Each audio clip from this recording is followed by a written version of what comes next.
Continuamos con el tema 2, que es uno de los temas más importantes de esta asignatura, ya que estamos viendo el estudio general de las técnicas espectroscópicas. Todo lo que vamos a ver, estamos viendo ya y vamos a ver a continuación en este tema, va a afectar a todos los demás temas que veamos. Cuando veamos espectroscopía atómica, cuando veamos espectroscopía infrarroja, cuando veamos espectroscopía de absorción molecular, cuando veamos espectroscopía de fotoluminiscencia.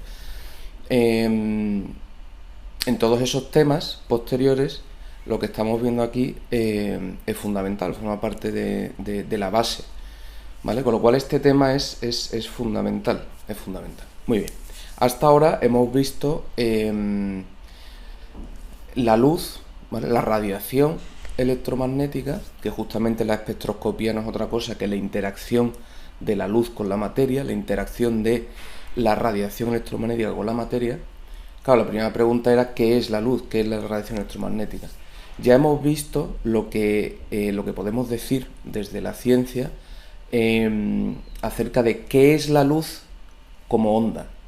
Y si consideramos la luz como onda, pues es una onda electromagnética, un campo eléctrico, un campo magnético oscilando de modo sinusoidal y el eléctrico y el magnético a 90 grados entre sí y también perpendiculares a la dirección de propagación. Bien, con eso hemos podido explicar un montón de fenómenos, como vemos aquí, ¿no? Hemos podido explicar...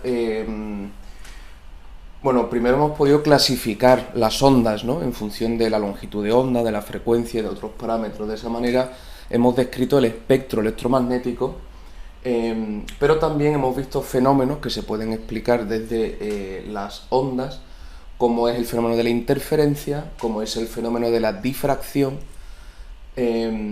a que hemos llamado radiación coherente. Hemos visto cómo se transmite la radiación cuando va a través de un medio y cómo se pueden dar fenómenos de dispersión de la luz si hay partículas en ese medio. Hemos visto también la refracción de la luz, cuando la luz pasa de un medio a otro, cambia su velocidad y eso hace que cambie su dirección. Hemos visto el fenómeno de la reflexión y finalmente hemos visto también el fenómeno de la polarización.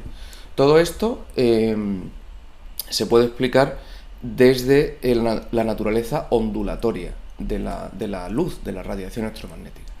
Pero ahora vamos a una serie de fenómenos que nos interesan especialmente, como son los fenómenos en que un cuerpo absorbe luz o emite luz, y justamente eso es la base de la espectroscopía.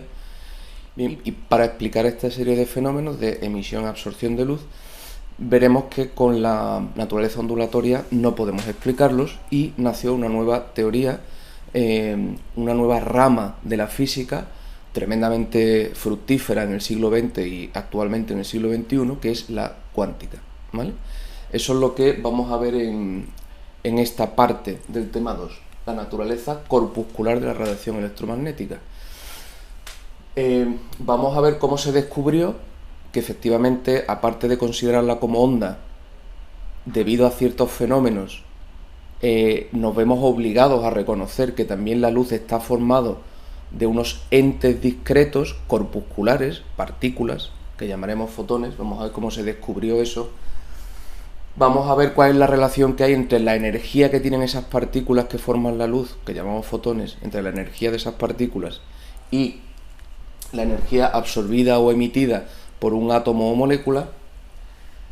En función de eso podremos distinguir los distintos tipos de interacción de la luz con la materia, y eso es francamente importante para nuestro objetivo.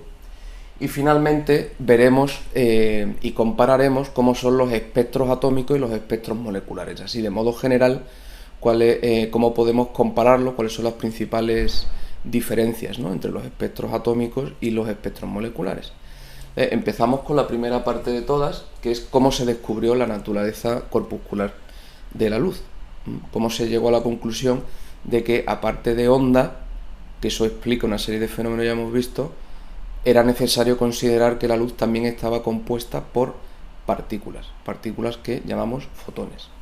Muy bien, bueno, como siempre las cosas en ciencia pues son, digamos, fruto de experimentos, experiencias que no somos capaces de explicar con el conocimiento que se tiene hasta el momento. Entonces es preciso desarrollar, ir más allá de los conocimientos que se tienen, ¿no? Eso es lo que pasó cuando se produjo el cambio del siglo, del XIX al XX.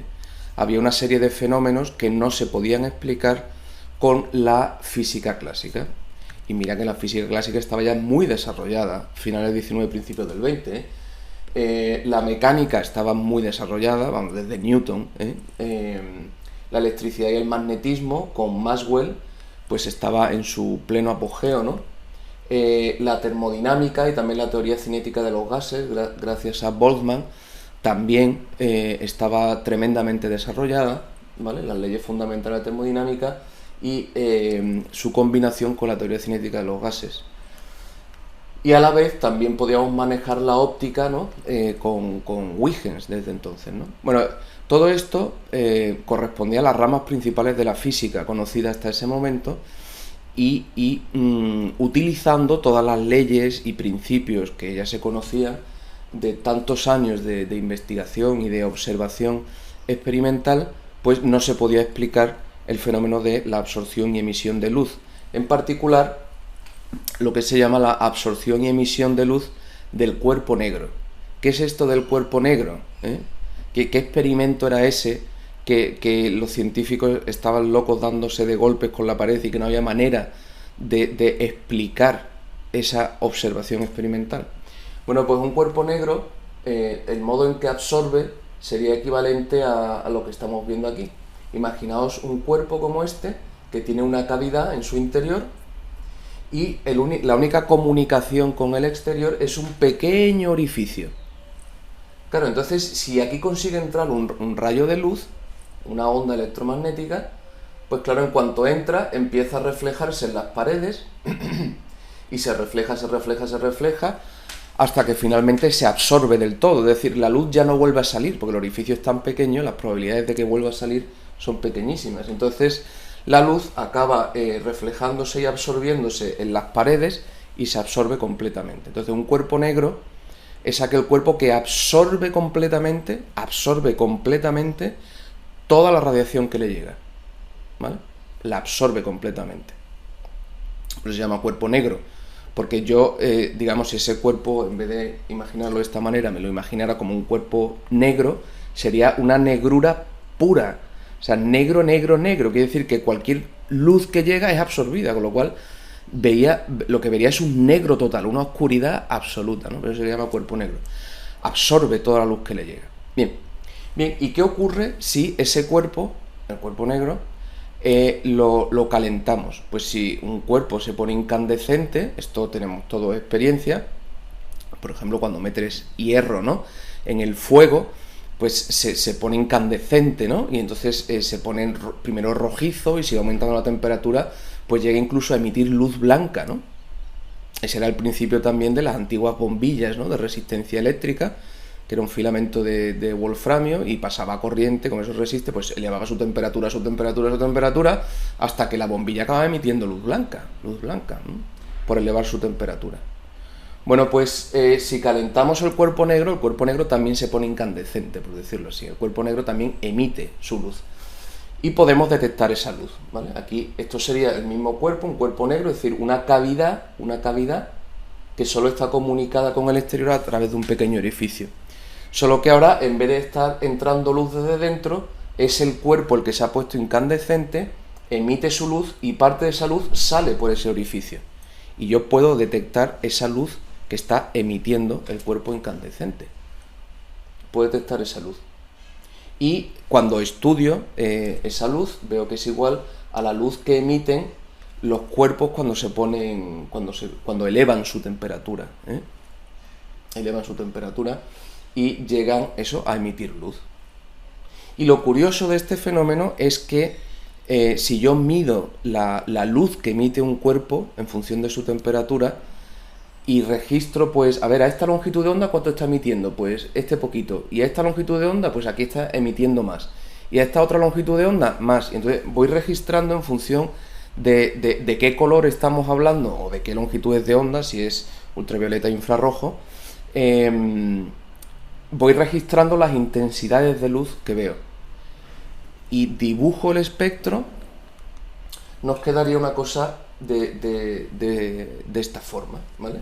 Aquí tenéis las curvas que reflejan la intensidad de luz que yo detecto frente a la longitud de onda. Por ejemplo, a 500 nanómetros ya es luz visible, estaríamos en el verde, ¿no? Pues si el cuerpo está a 3500 Kelvin, el cuerpo está caliente en 3500 Kelvin, pues de esa luz verde está emitiendo un poquito, ¿vale? Esta intensidad de aquí, que, bueno, es una pequeña intensidad, pero tiene intensidad, está emitiendo luz.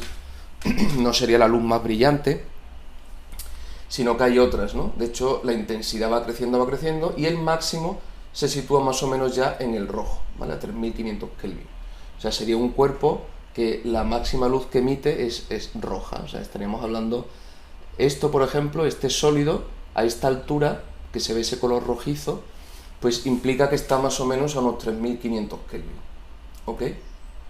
Bien, y si voy aumentando la temperatura, veo por un lado que la intensidad de luz que se emite es cada vez mayor, ¿vale? Aquí, por ejemplo, la máxima intensidad estaba en torno a 100, mientras que a 5500 Kelvin, o sea, el cuerpo ya está mucho más caliente, la intensidad está cerca de los 900, ¿vale? Hemos pasado de 100 a 900.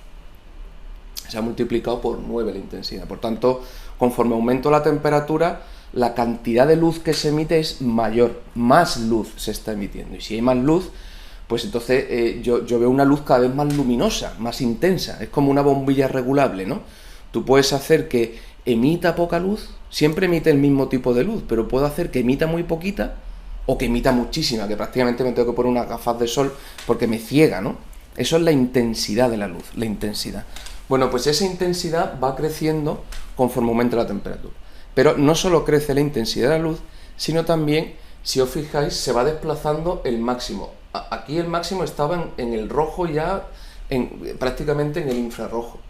Mientras que a 4000 Kelvin ya el máximo está un poquito en el visible, 4500, 5000 está en pleno visible, 5500, fijaos, primero que hay mucha intensidad, y los máximos de intensidad, que son esta franja de longitudes de onda, corresponde a los máximos de esta curva, por tanto a la máxima cantidad de luz que está emitiendo ese cuerpo, corresponden a las longitudes de onda justo del espectro visible, ¿vale?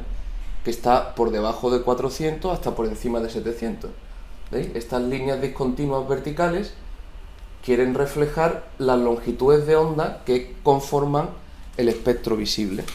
Bueno, pues a 5500 Kelvin la máxima intensidad de luz emitida efectivamente se corresponde justo con el rango visible. De ahí el cuerpo estaría emitiendo luz blanca. ¿Por qué? Porque está emitiendo todos los colores con alta intensidad, ¿vale? Desde el azul hasta el rojo, todos con alta intensidad. Y si yo mezclo todas las luces de colores, todos los colores, lo que obtengo es luz blanca. Igual que si la luz blanca la paso a través de un prisma, se me descompone en todos los colores, ¿vale?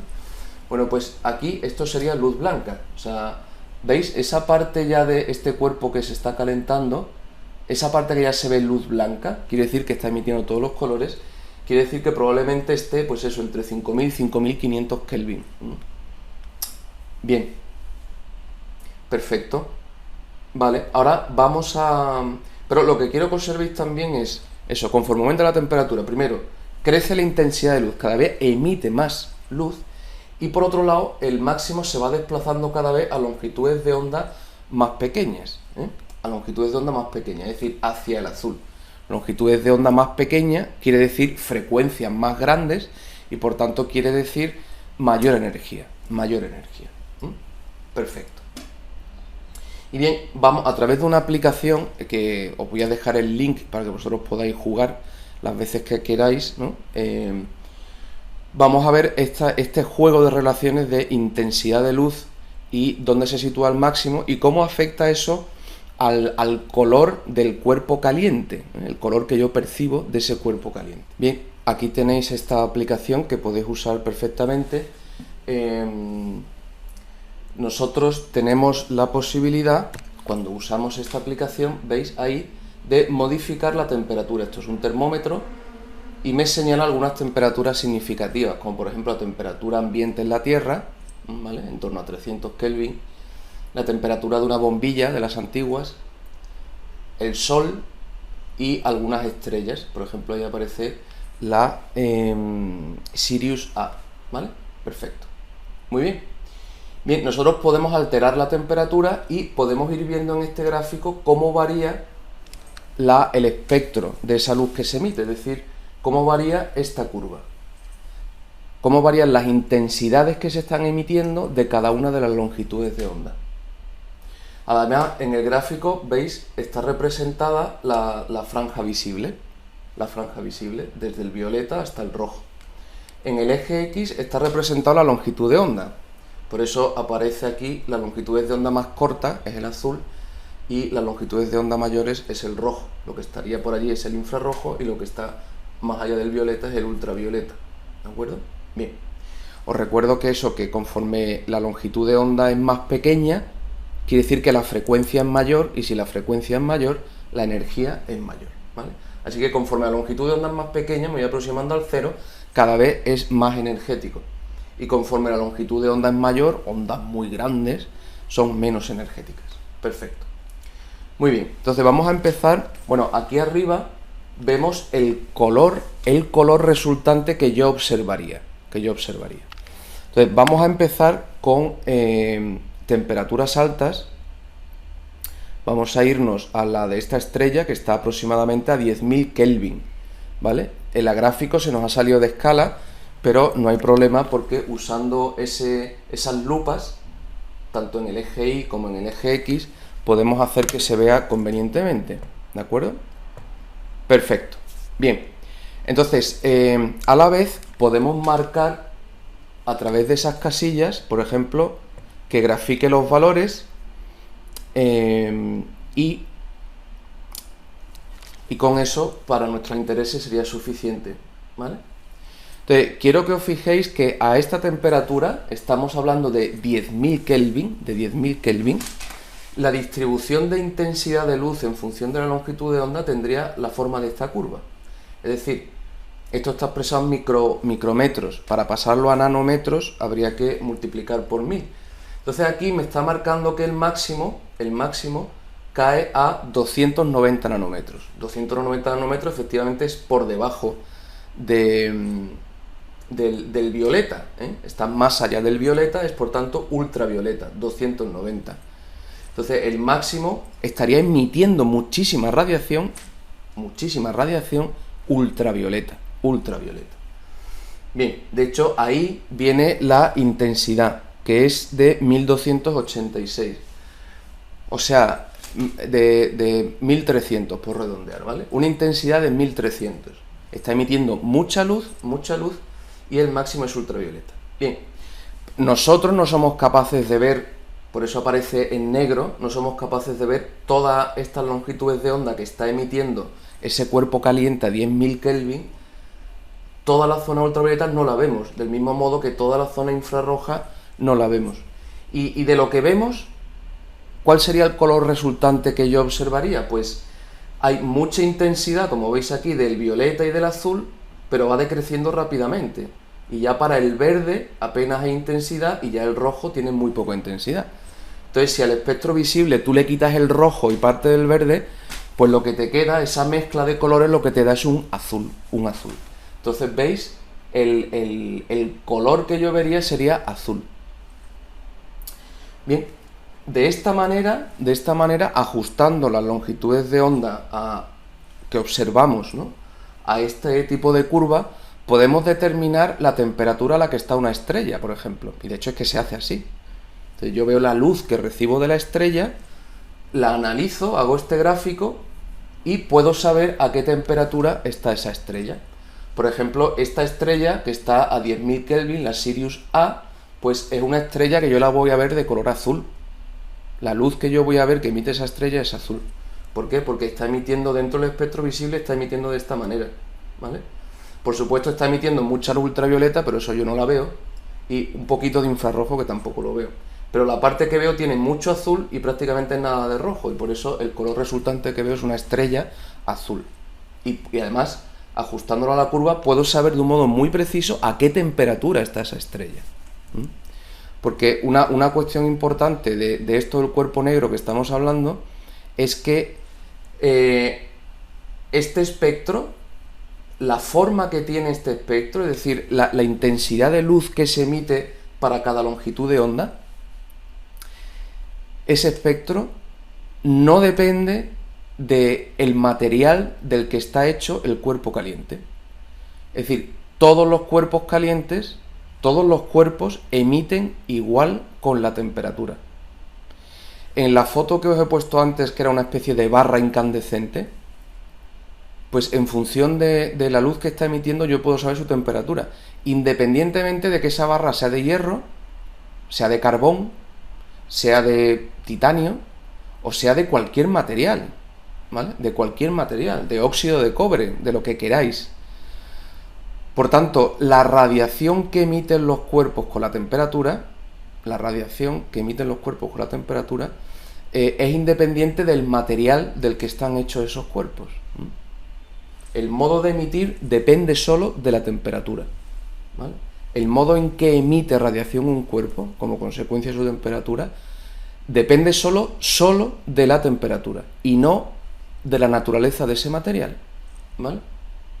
Bien, eso es lo que nos permite, al hacer la observación de una estrella y fijar cómo es su curva, saber decir a qué temperatura está, porque da igual de qué material esté hecho. Vamos a cambiar la temperatura de esa estrella. Está a 10.000 Kelvin, pues vamos a irnos a una estrella que está más fría que la nuestra, que es el Sol, ¿vale? Bien, el Sol está aproximadamente a 5.800 Kelvin. En realidad 5.778, en fin, más o menos, tampoco... 5.800 Kelvin. O sea, la superficie del Sol está a 5.800 Kelvin. ¿Y cómo lo sabemos? ¿Alguien ha ido con un termómetro al Sol a medir la temperatura? Pues evidentemente no, ¿eh? ¿Cómo lo sabemos? Lo sabemos de esta forma, analizando la forma que tiene el espectro que emite el Sol. Yo veo la luz del Sol, la separo a través de un prisma o a través de un elemento de difracción que separa los componentes y analizo a cada longitud de onda cuánta luz está emitiendo el Sol. Bien, el espectro se nos ha quedado muy bajito, el máximo está por aquí abajo, así que voy a utilizar estas lupas para hacer zoom. Voy a hacer un poquito de zoom hasta que se vea bien. Ahí lo tenemos. Este es el espectro de emisión del Sol. Estas son las longitudes de onda que emite nuestra estrella, el Sol. ¿Veis? Y entonces, ahora fijaos que el Sol, el máximo cae a 500 nanómetros. 500 nanómetros es en mitad del visible, ¿eh? ¿Vale? Con lo cual, fijaos que todas las longitudes de onda del rango visible, desde el violeta hasta el rojo, todas tienen alta intensidad. El máximo, ¿vale?, donde se está emitiendo más luz, es justamente en la zona del visible. Por eso nuestro ojo se ha adaptado a la luz que recibimos de nuestra estrella, y como el máximo de la luz que emite nuestra estrella se sitúa en este rango de longitudes de onda, pues nuestro ojo se ha adaptado a ese rango de longitudes de onda, y nosotros le llamamos el visible, ¿no? Muy bien, pero fijaos que también emite por encima el violeta, el ultravioleta, y más allá del rojo, el infrarrojo.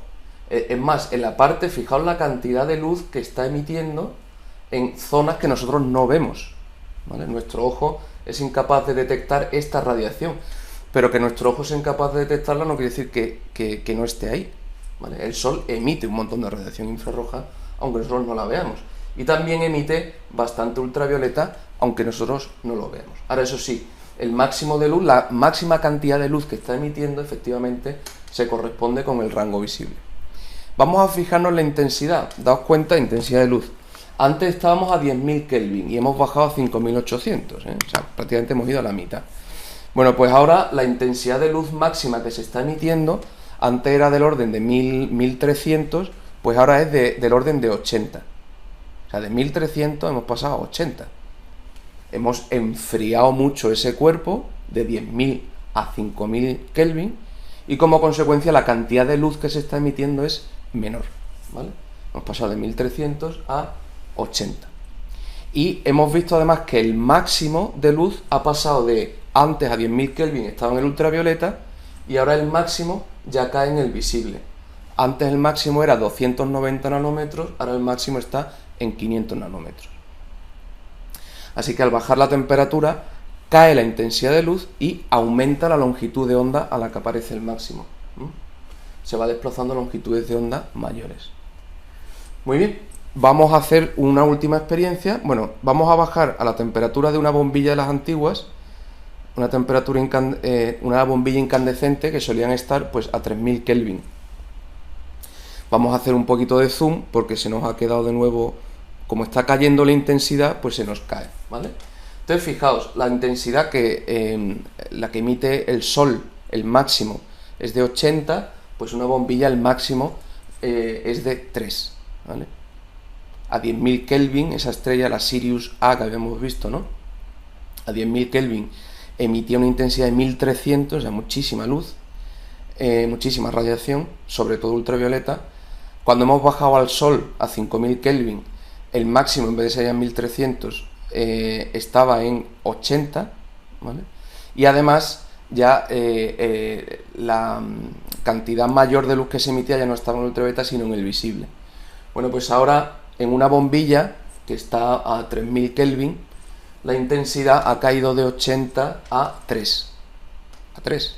Claro, no se puede comparar la cantidad de luz que me da el Sol, de hecho es que no lo puedo mirar directamente a la cantidad de luz que me da una bombilla, es evidente, ¿no? Entonces, la intensidad del Sol, digamos, es 80 y la de la bombilla es 3. Bien, y aparte, fijaos que ahora el máximo se ha salido ya del visible. En la estrella Sirius A 10.000 Kelvin estaba en el ultravioleta, en el Sol caía en el visible y en esa bombilla incandescente ya estamos hablando de que cae en 966, o sea, 970 nanómetros. Eso ya es infrarrojo, ya no lo veo, ¿vale? ¿Cuál sería el color que yo observaría de esa bombilla? Pues efectivamente sería un color más cálido. No es la luz blanca del Sol, tampoco es la luz azul de una estrella a 10.000 Kelvin, sino que tiene un tono más cálido, amarillento, ocre, rojizo, ¿no? En función de la temperatura. ¿Y por qué observo ese color anaranjado? Pues fijaos que esta bombilla, que así es como emite, estas longitudes de onda, cada una con su intensidad de luz, pues si me fijo en el rango visible, veo que el rojo tiene mucha intensidad, mientras que el azul prácticamente no tiene intensidad. Es justo al contrario que la estrella a 10.000 Kelvin. La estrella tenía mucho de azul y poco de rojo. Ahora, una bombilla incandescente tiene muy poco de azul y verde todavía muy poquito, y lo que tiene sobre todo es naranja y rojo. Las partes del visible que tienen más intensidad son las naranjas y las rojas. Por eso, al combinar estas luces, mucho rojo, mucho naranja, un poquito de verde y prácticamente nada de azul, me queda ese tono anaranjado, ¿no? de esas bombillas antiguas. Muy bien. Entonces veis, conforme la temperatura va cayendo, ya estamos hablando de un cuerpo a 3000 Kelvin, conforme la temperatura va cayendo, veo que la intensidad de luz, o sea, la cantidad de luz que se emite es menor, ¿vale? Y por otro lado, veo además que las longitudes de onda que más se emite se van desplazando a longitudes de onda mayores.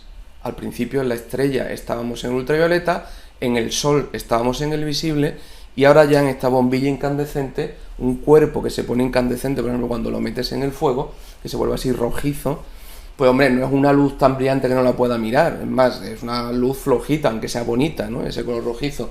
Pero sobre todo, ya no está emitiendo en el visible, sino que el máximo, la máxima cantidad de luz que emite cae, fijaos, en la zona del infrarrojo. Yo no la veo. Está emitiendo una cantidad enorme de radiación, de luz, ¿vale? De radiación, en la zona del infrarrojo que yo no puedo detectar. Bien.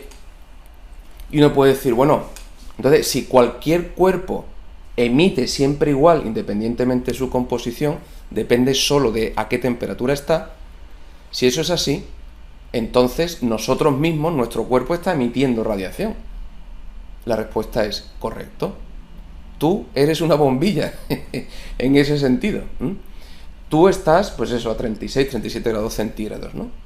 Vamos a redondear a eso, a 300 Kelvin, vamos a poner, ¿eh? Voy a bajar la temperatura en el termómetro a la temperatura de la Tierra y vamos a poner 300 Kelvin. Bueno, entonces ya, claro, he bajado tanto la temperatura que la intensidad de luz que emitimos, la cantidad de luz que emitimos es muy pequeña, pero detectable, desde luego. Y sobre todo el máximo se me ha ido ya muy, muy, muy hacia el infrarrojo. De hecho, aquí no sale. Entonces tengo que ir reduciendo la escala hasta que aparezca el máximo, ¿vale? Ahí ya aparece el máximo. Y además tengo que hacer zoom en el eje Y hasta que vea efectivamente. Ahí está. O sea, tú eres una bombilla que está emitiendo todas estas radiaciones. Tú estás emitiendo radiaciones del orden de 9600, 9700 nanómetros. Tú estás emitiendo radiación del infrarrojo. Ya el visible cae por aquí, ha quedado minúsculo al irme tan lejos y hacer zoom, pues el visible se me ha quedado aquí. Por eso a ti no te vemos como un ser luminoso, ¿no? Porque mi ojo solo ve el visible y tú no estás emitiendo en el visible. Pero si mi ojo estuviera capacitado, tuviera las células determinadas para poder detectar el infrarrojo, si nosotros fuéramos capaces de detectar la radiación infrarroja, entonces nosotros mismos nos veríamos como seres luminosos, ¿no?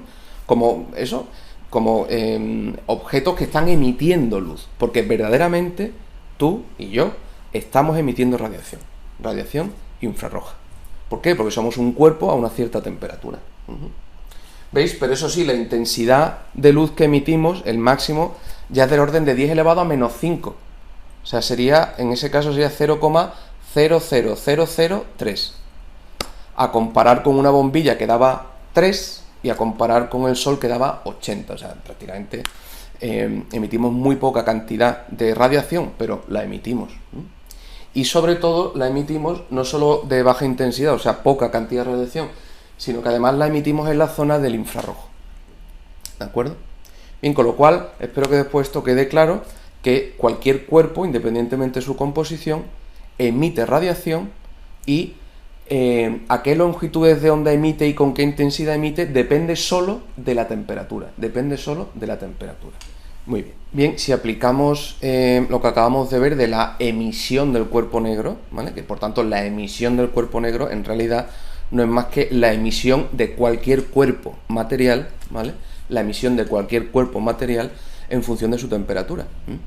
Si lo aplicamos al Sol, pues tendríamos esto que vemos aquí. La línea oscura es lo que predice el cuerpo negro, o sea, un cuerpo incandescente. Lo que se ve en tonos rojos es la luz que nosotros detectamos a nivel del mar, ¿vale? Y lo que se ve en amarillo es la luz que tú detectas si te sales de la atmósfera, ¿vale? Es decir, la luz del Sol tal como el Sol la emite. Entonces fijaos que efectivamente toda esta parte de aquí cuadra muy bien con un objeto que estuviera a 5778 Kelvin. Y de ahí sacamos que la temperatura del Sol debe ser 5778 o 5800 Kelvin aproximadamente. ¿Y por qué a nivel del mar vemos esta cosa roja que va cayendo, sube, cae otra vez y vuelve a subir?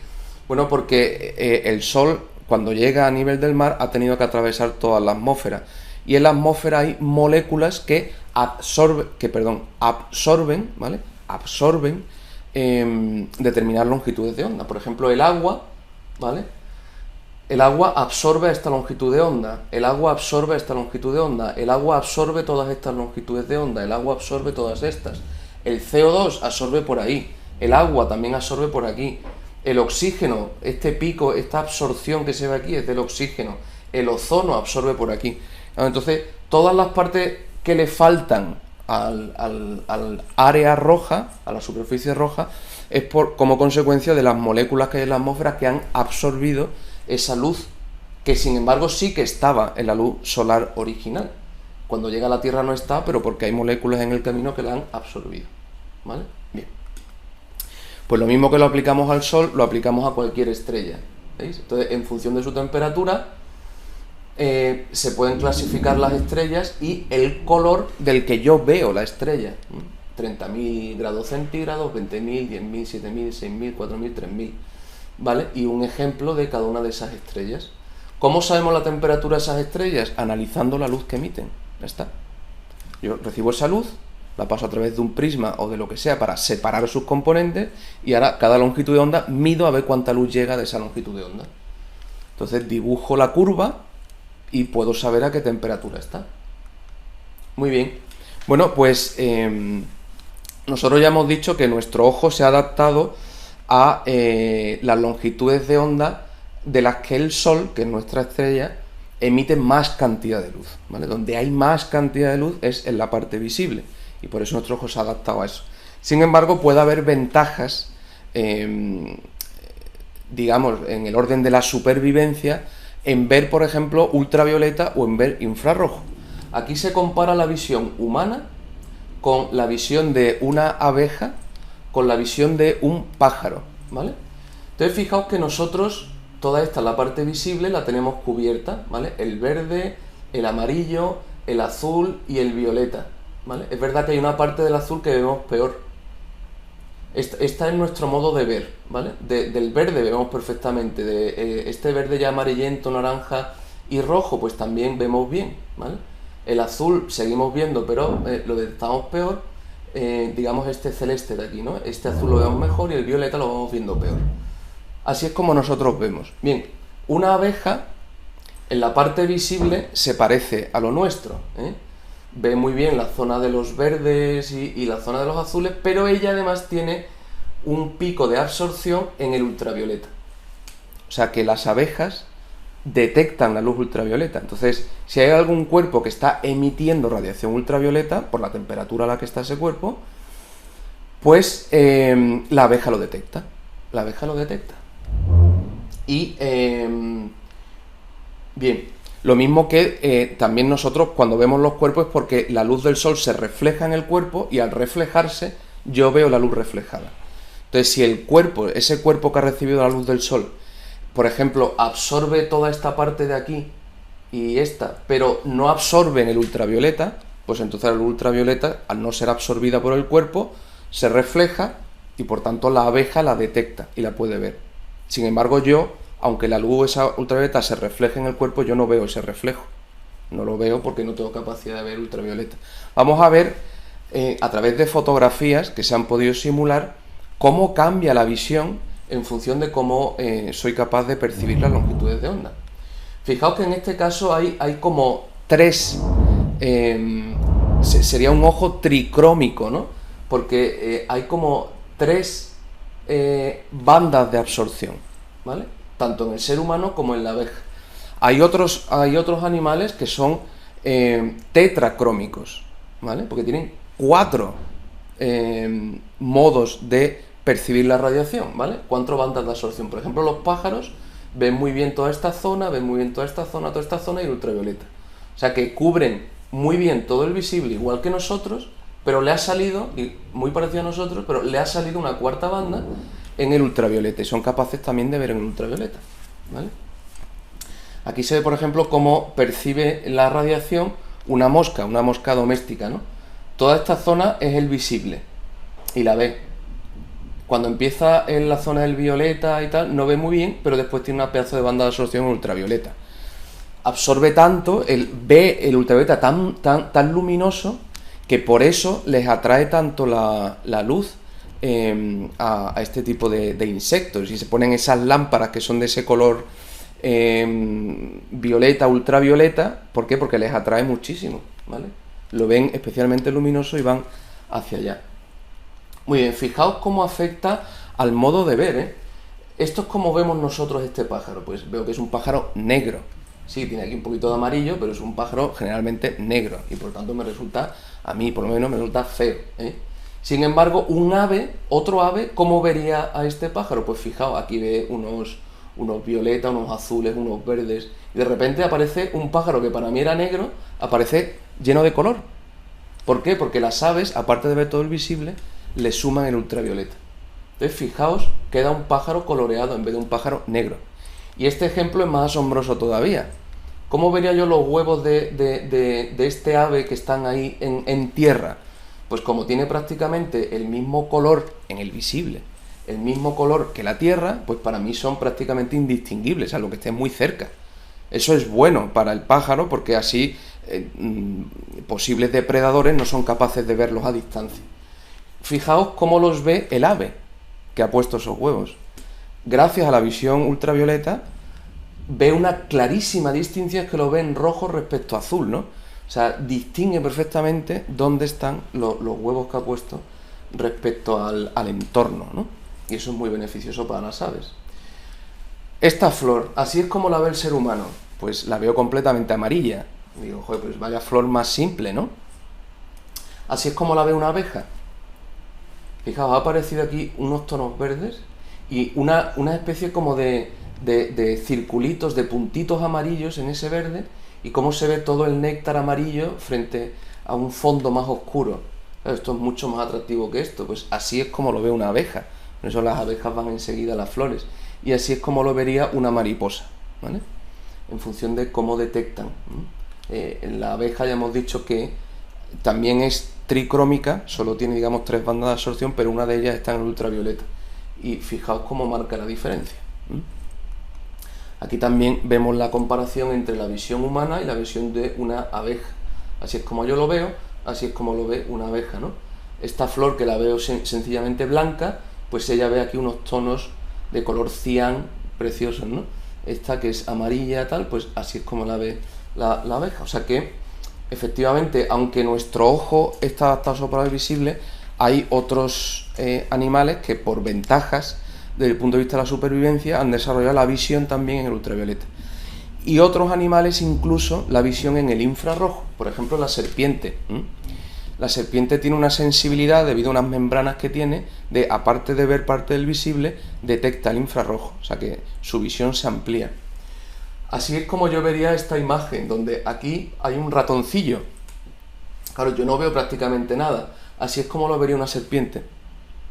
Claro, la serpiente ve directamente ese color rojo y dice, ahí hay una presa. Y va inmediatamente para allá. Donde yo no veo nada, ella lo ve con total nitidez. ¿Por qué? Porque está viendo la zona del infrarrojo. Si nuestra visión se hubiera adaptado al infrarrojo en lugar del visible, fijaos cómo podríais ver vosotros a vuestro gato, si tuvierais un gato, ¿no? Veríais como un ser luminoso, ¿eh? Los ojos muy brillantes, ¿no? Y la piel, en función de la temperatura, pues emite más o menos infrarrojo, se ve más o menos intenso. Y así es como nos veríamos a nosotros mismos, si nuestra visión, en vez de estar en el visible, estuviera en el infrarrojo, porque nosotros, vuelvo a decir, nuestro cuerpo emite radiación infrarroja.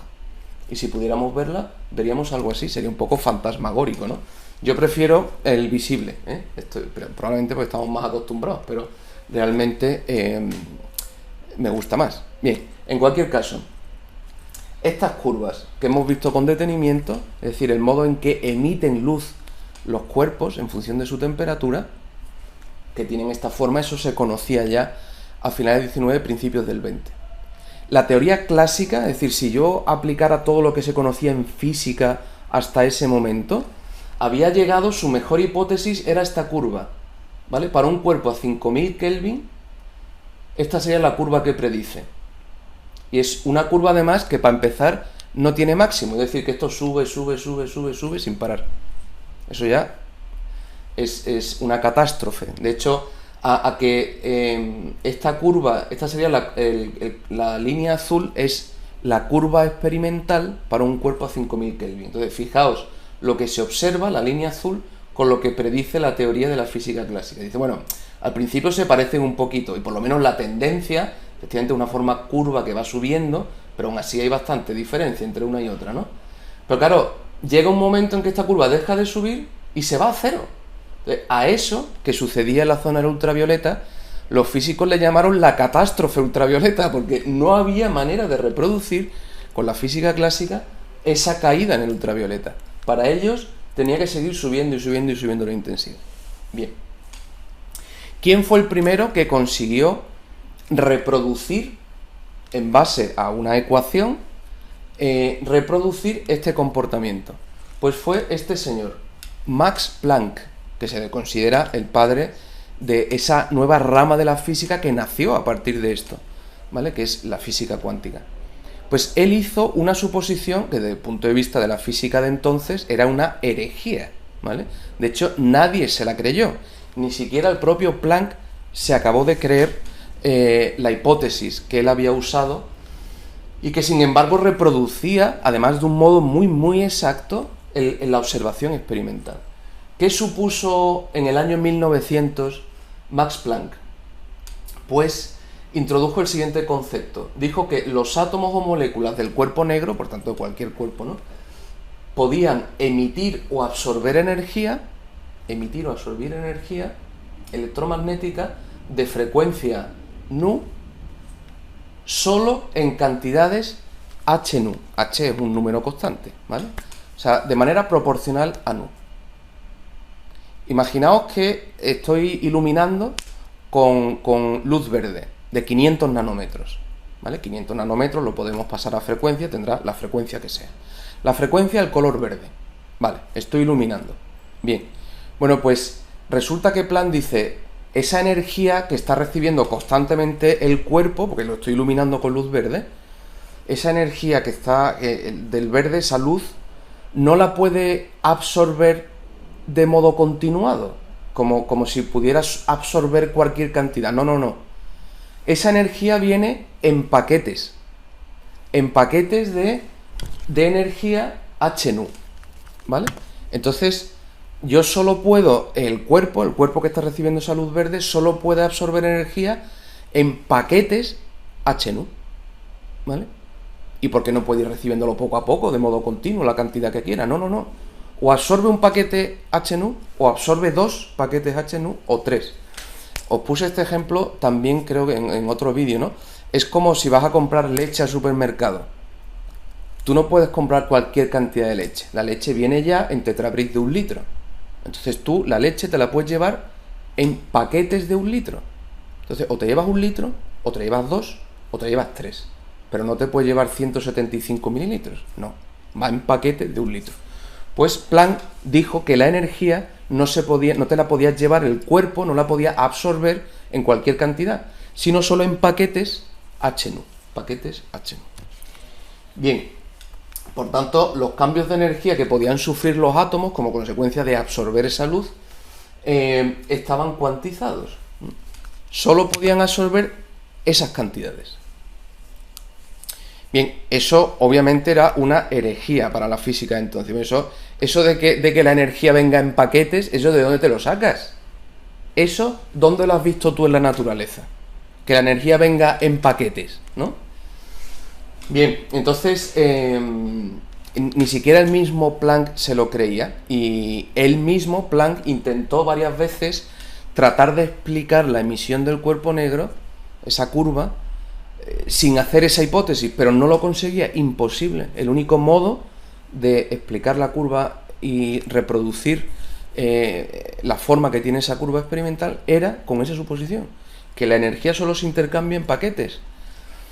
Bien, lo que nadie alcanzaba a entender entonces, en el año 1900, es que las leyes de la física entonces conocida, que era la física de los cuerpos macroscópicos, los cuerpos grandes, que puedo coger, que puedo ver, que puedo pesar, que puedo medir con una regla, pues la física que aplica a esos cuerpos no se cumple cuando el cuerpo llega a ser tan pequeño como un átomo, una molécula, un electrón.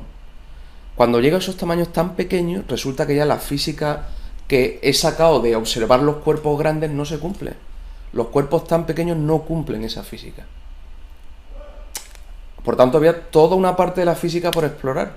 Claro, hasta entonces no se había tenido acceso tan directo al átomo y la molécula, ¿no? Que de hecho, pues eso es una hipótesis, una teoría de la composición de la materia, al menos en aquella época, ¿no? Bien, ¿quién fue el primero que le dio credibilidad a esto que decía Planck de que la energía solo se intercambiaba en paquetes de energía de una cantidad determinada, y solo esa cantidad. ¿Quién fue el primero en que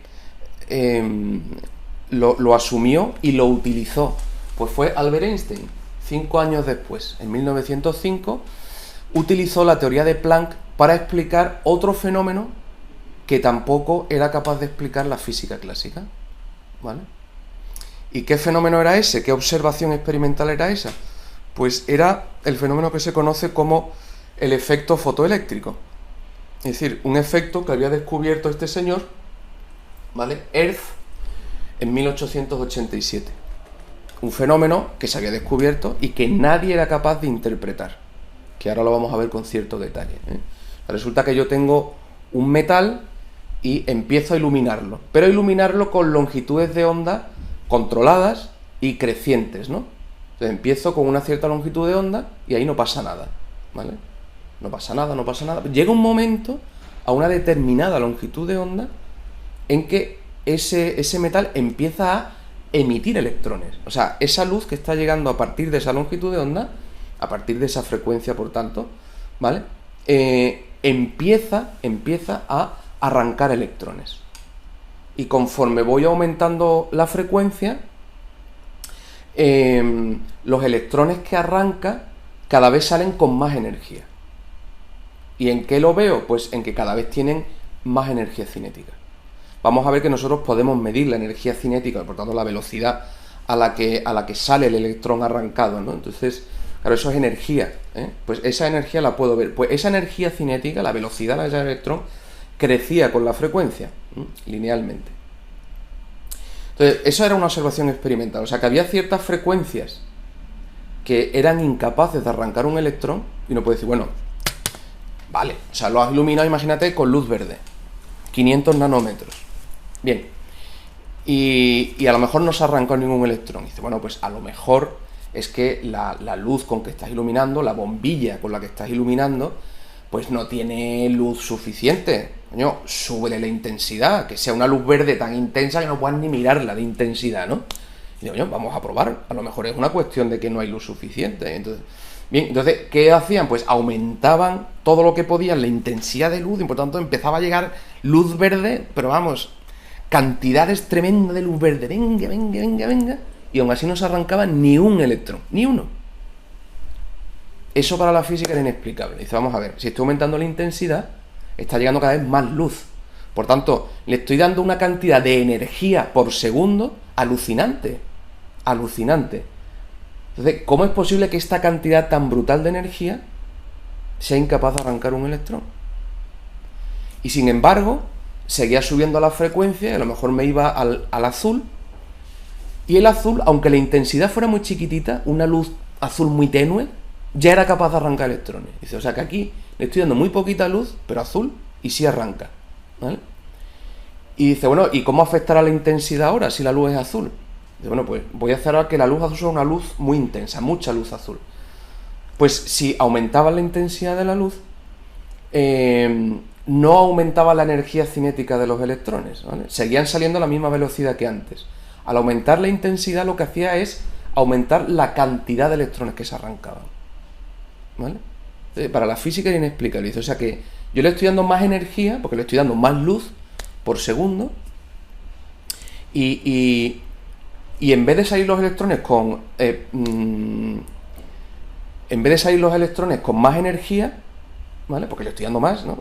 Con más energía salen más electrones, todos con la misma energía que antes, ¿vale? La energía no ha cambiado, pero sí que se ha empleado en arrancar muchos más electrones.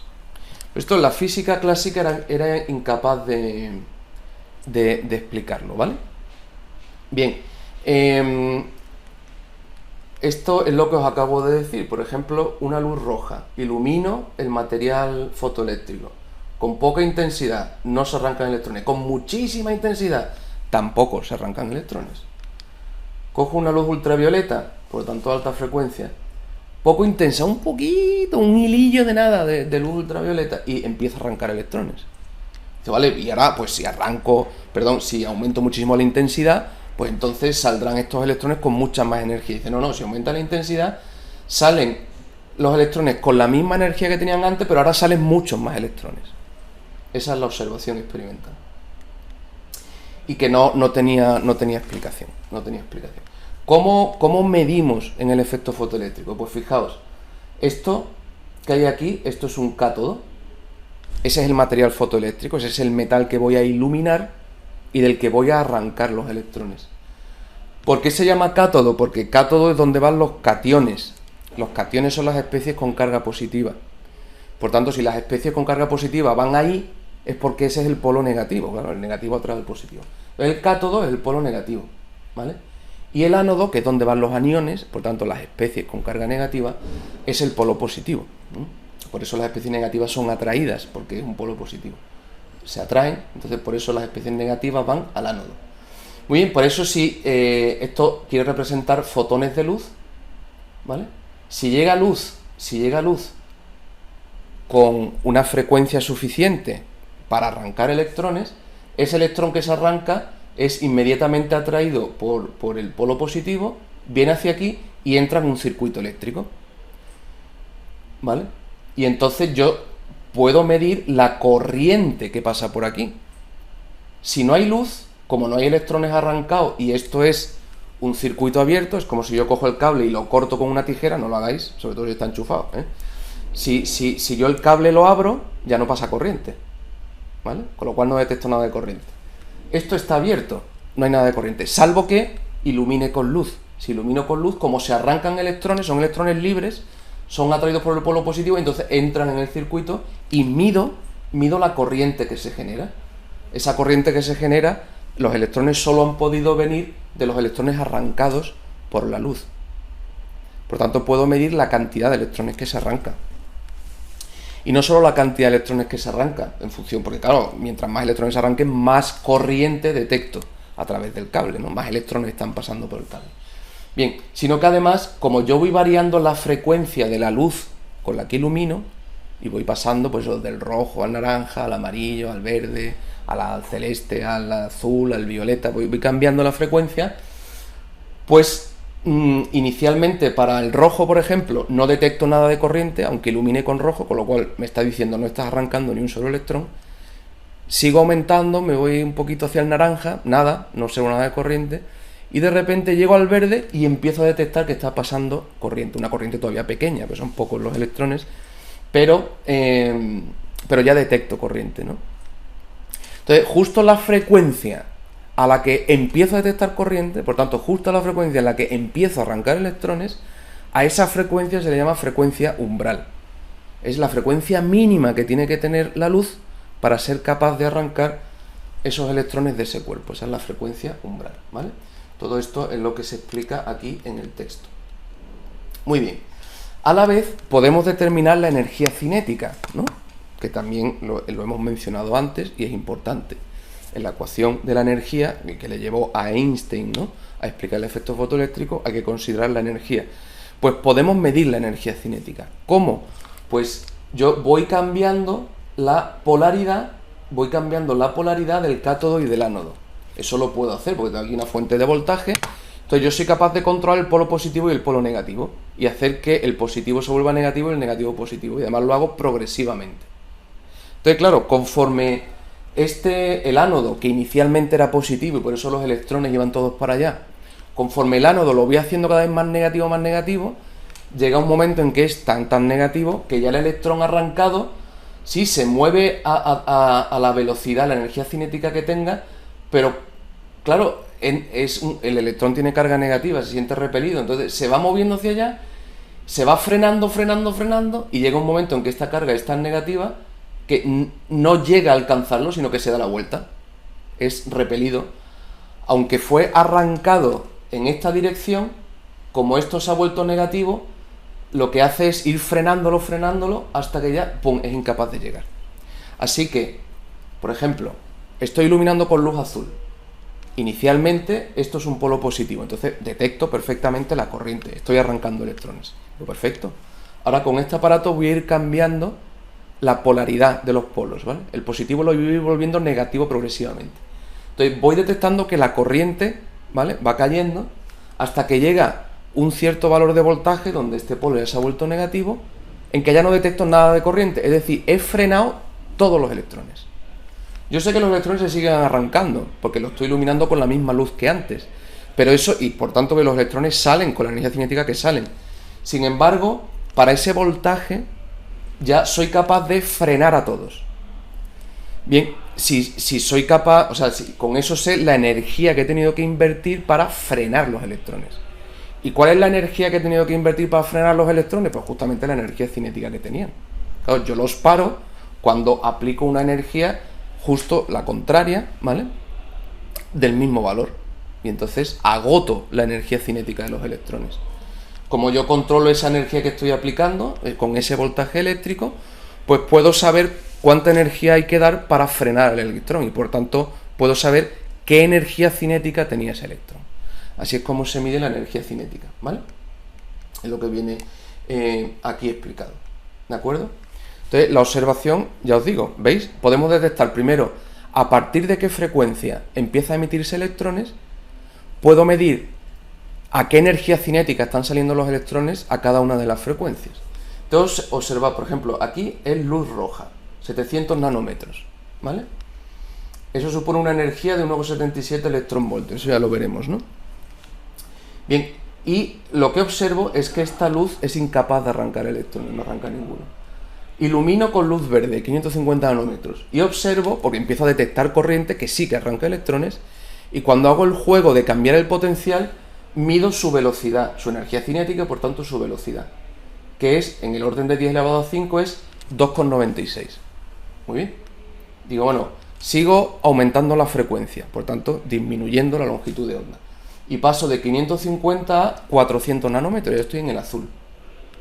Bien, entonces veo que también arranco electrones, pero ahora los electrones que arranco salen a una mayor velocidad. Antes salían a 2,96 y ahora salen a 6,22. Esto era prácticamente 3, esto es 6, pues se ha duplicado la velocidad. ¿Vale? Bien, si no aumento la intensidad, no aumenta el número de electrones arrancados, pero sí que aumenta la energía cinética a la que salen. ¿Vale? Para aumentar el número de electrones arrancados, tengo que aumentar la intensidad de la luz.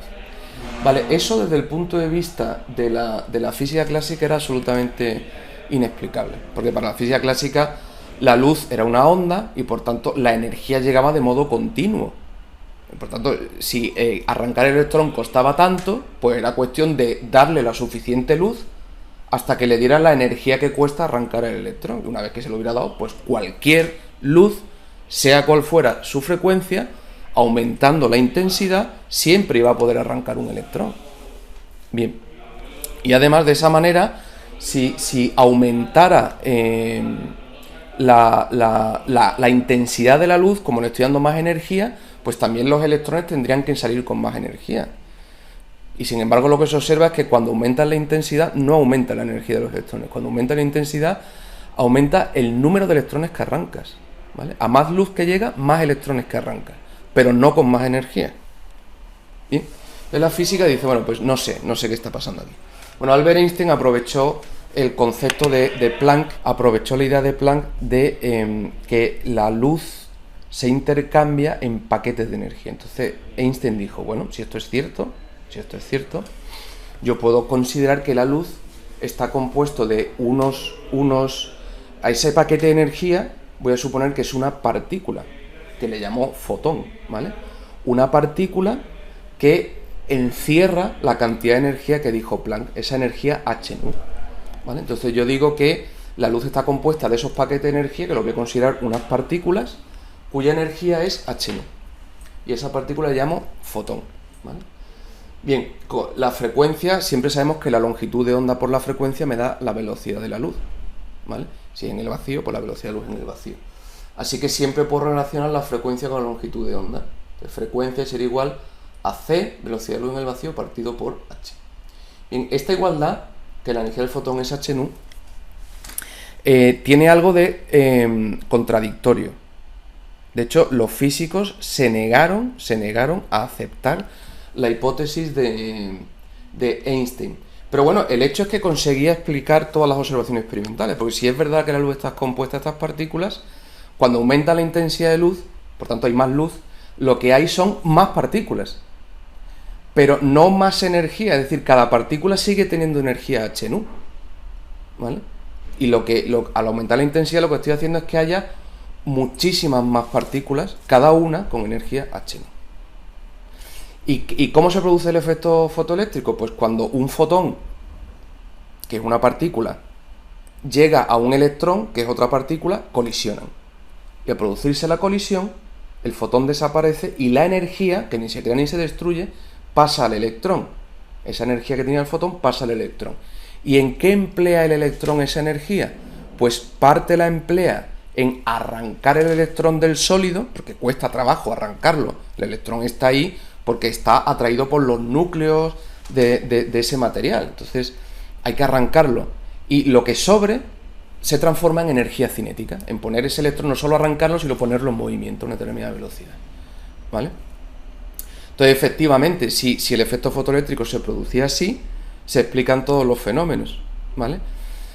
Daría igual que tú aumentes la intensidad, por tanto, el número de fotones, daría igual si cada fotón no tiene la energía necesaria para arrancar un electrón.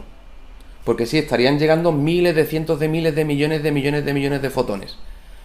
Pero como cada uno de esos fotones individualmente es incapaz de arrancar un electrón, por muchos fotones que manden, nunca va a arrancar ninguno, ¿vale? Solo cuando ese fotón tiene la frecuencia suficiente para que la energía sea la necesaria para arrancar un electrón y darle velocidad, solo en ese momento cada fotón será capaz de arrancar un electrón. Entonces, en ese momento sí, si ya tiene energía suficiente para arrancar un electrón, conforme aumente la intensidad de luz, por tanto, aumente el número de fotones, como cada uno es capaz de arrancar un electrón, a mayor número de fotones, más electrones se arrancan. Esa es la observación experimental, ¿vale? No con más energía, porque la energía de cada fotón es la misma que antes, pero sí se arrancan más electrones. ¿Por qué? Porque hay más fotones, cada uno arrancando un electrón. ¿Y por qué aumenta la energía cinética con la frecuencia? Porque conforme aumenta la frecuencia, aumenta la energía que tiene ese fotón. Entonces, cuando colisiona con el electrón y le da la energía, le está dando mucha más energía.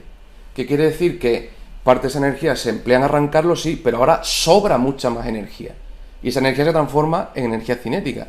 Por tanto, aumenta la velocidad a la que sale.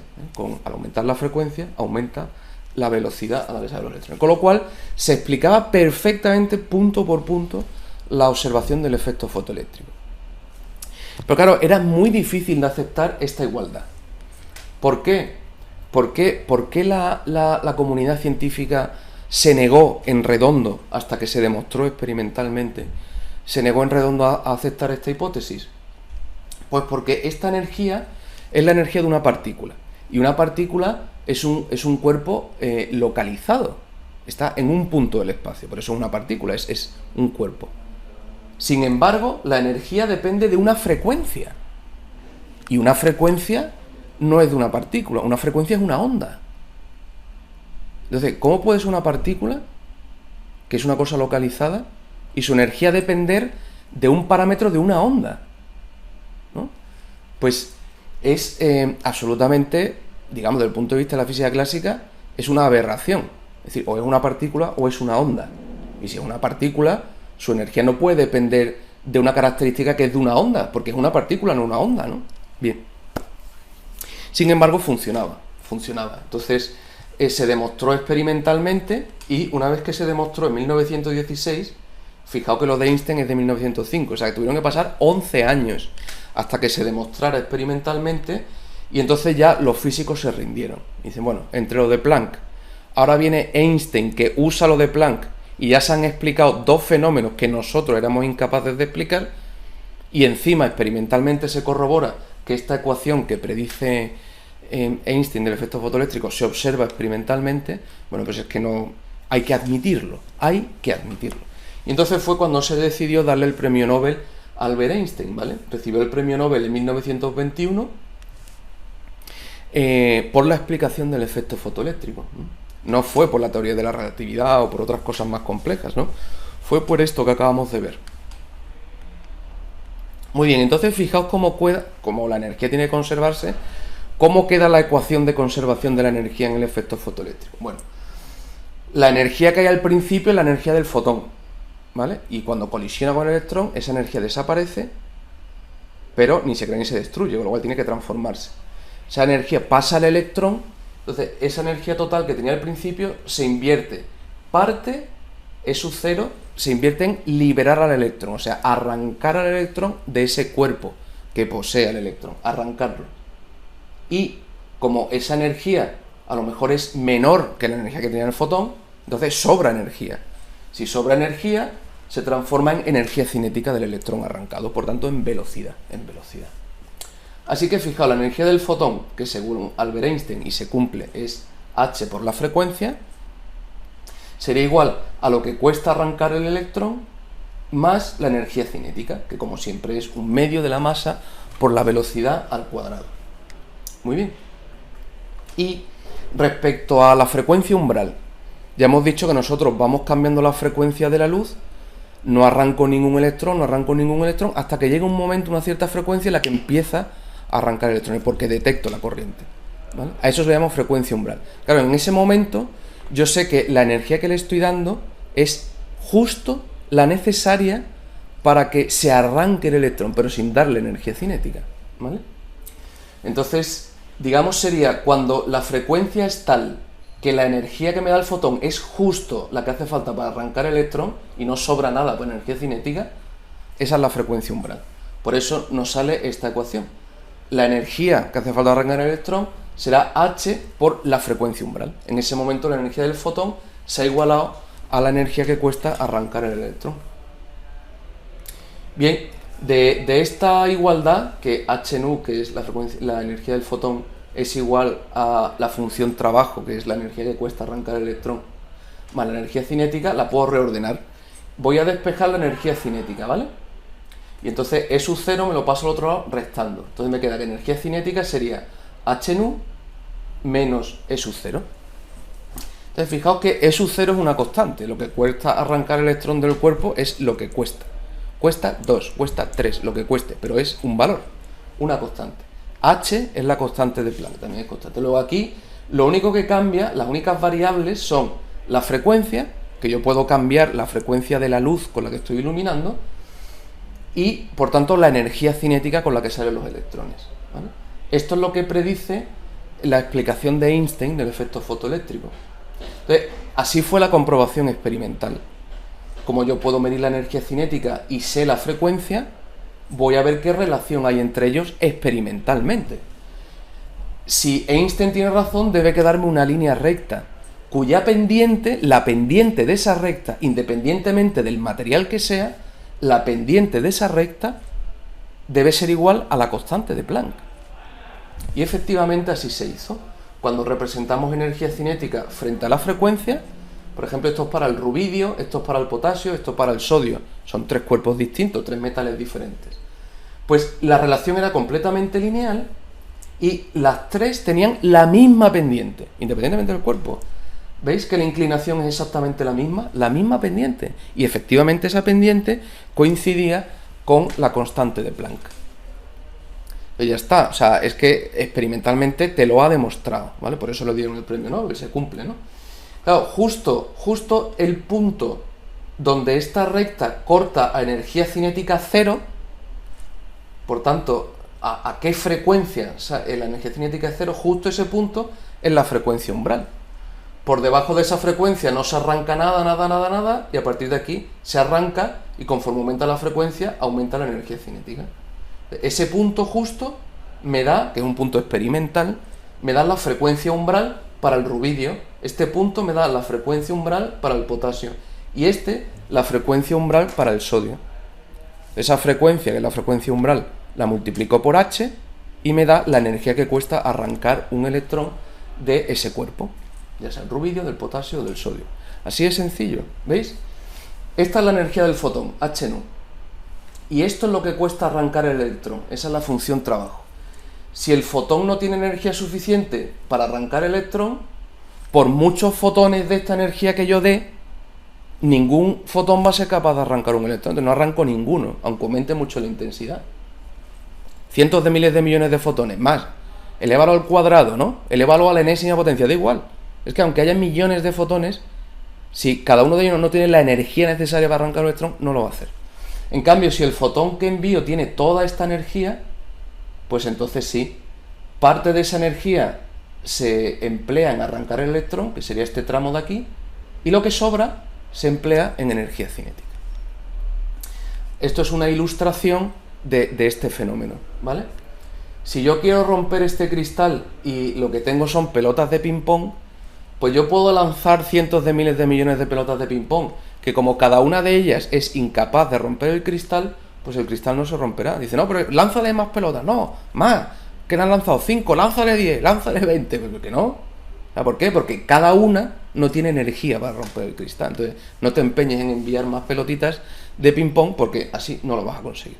En cambio, si lanzo un ladrillo, aunque solo sea uno, rompo el cristal. Y dice, pero ¿cómo es posible? Si nada más que es un ladrillo, sí. Pero es uno, pero tiene energía suficiente para romper el cristal. ¿Vale? Pues lo mismo pasa con el tema de los fotones. O el fotón tiene energía suficiente, o por muchos fotones que tú mandes, eso no hace nada. ¿Vale? Perfecto. Bueno, pues esta es la ecuación que habría que usar en, digamos, ejercicio donde esto pudiera salir, ¿no? Sabemos que la energía del fotón es igual a h nu, por tanto es lo mismo que hc partido por lambda, así hay relación entre frecuencia y lambda. Y esa energía del fotón, en el efecto fotoeléctrico, es igual a lo que cuesta arrancar el electrón, que le hemos llamado función trabajo, E sub 0, más la energía cinética, 1/2 de la masa por la velocidad al cuadrado. Es importante tener cuidado con las unidades. Empleamos las unidades del sistema internacional. Entonces, todo, frecuencia, longitud de onda, velocidad, todo tiene que estar en la unidad del sistema internacional. En el sistema internacional la unidad es el julio. Y el julio, en realidad, yo sé que es kilogramo metro cuadrado partido segundo cuadrado. ¿De acuerdo? A ese cociente de unidades, como se usa mucho en la unidad de energía, se le dio un nombre y se le llama julio. ¿Vale? Kilogramo metro cuadrado partido segundo cuadrado. ¿Eso qué implica? Que si yo, por ejemplo, en energía cinética empleo la masa del cuerpo, la tengo que poner en kilos. Y si la velocidad tiene que ir en metros, ¿vale? Y el tiempo, por tanto, metros por segundo, el tiempo en segundos. ¿Vale? Bien. Aquí tenéis una equivalencia de distintas unidades de energía. ¿Por qué? Porque cuando pasamos, por ejemplo, en rayos X, más que emplear el julio, se emplea el electrón voltio. Y aquí tenéis la relación entre un julio son estos electrones voltios, ¿vale? Y en el visible, más que el julio, se emplea el kilojulios mol. Bueno, pues un julio son estos kilojulios mol, ¿vale? Incluso hay veces que gente prefiere usar la kilocaloría mol. Pues esta es la conversión de un kilojulio mol a kilocalorías mol, ¿vale? Estos son los valores de conversión. Estos valores de conversión no hace falta saberlos de memoria, es decir, si hubiera que usarlo en un problema, los factores de conversión te los daría yo, ¿vale? Bien, pero siempre cuando resuelvas el problema, independientemente de esos rayos X visibles, da igual, tú lo resuelves en el sistema internacional, ¿vale? Por tanto, usa julios y por tanto usa kilogramo, metro y segundo. Ahora, una vez que obtengas el resultado final, si el resultado final es una energía en julios, pues si estás en rayos X, en vez de en julios, pásalo a electronvoltios, que queda mejor. Tú mismo lo vas a ver ahora en un ejercicio de ejemplo. Y si estás en el visible y la energía final te ha dado en julio, porque estamos empleando el sistema internacional, pues una vez que tenga la energía final, en vez de dejarla en julios, conviértela a kilojulios mol ya al final, ¿vale? Porque te va a quedar mejor, un número más manejable, ¿vale? La constante de Planck es 6,63 por 10 elevado a menos 34 julio multiplicado por segundo. ¿Ok? Muy bien. Bueno, pues aquí tenéis un ejercicio, que es un ejercicio que vais a hacer vosotros, ¿de acuerdo? Es muy sencillo.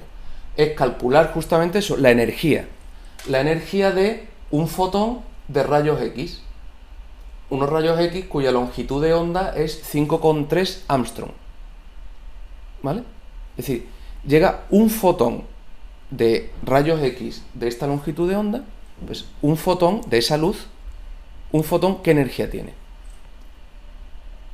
Bien, y en el apartado B, ¿qué energía tiene un fotón si la luz que estoy considerando ahora es luz visible de 530 nanómetros? Esa sería su longitud de onda. Bien, lo único que tenéis que hacer es aplicar la ecuación de Einstein, ¿no? La energía del fotón es h por nu, donde nu es la frecuencia. Y como lo que me dan es longitud de onda, pues puedo transformar frecuencia en longitud de onda. Sé que va a ser nu es c partido por lambda. C lo conozco, es la velocidad de luz en el vacío. H la conozco, es la constante de Planck. Luego solo tengo que sustituir aquí el valor de la longitud de onda en metros para que haya coherencia en las unidades. Y entonces la energía me dará en julios. Y esa energía en el apartado A, que es rayos X, os recomiendo que al final del todo ya la paséis a electronvoltios y veréis que queda un número más manejable que expresado en julios. Y en el apartado B, cuando hagáis este cálculo y os tengáis la energía final en julios, os recomiendo que la paséis a kilojulios mol y veréis que os queda un número mucho más manejable, más cómodo que expresado en julios, ¿vale? Bueno, ese es el objetivo de este ejercicio de ejemplo, que lo hacéis vosotros por vuestra cuenta.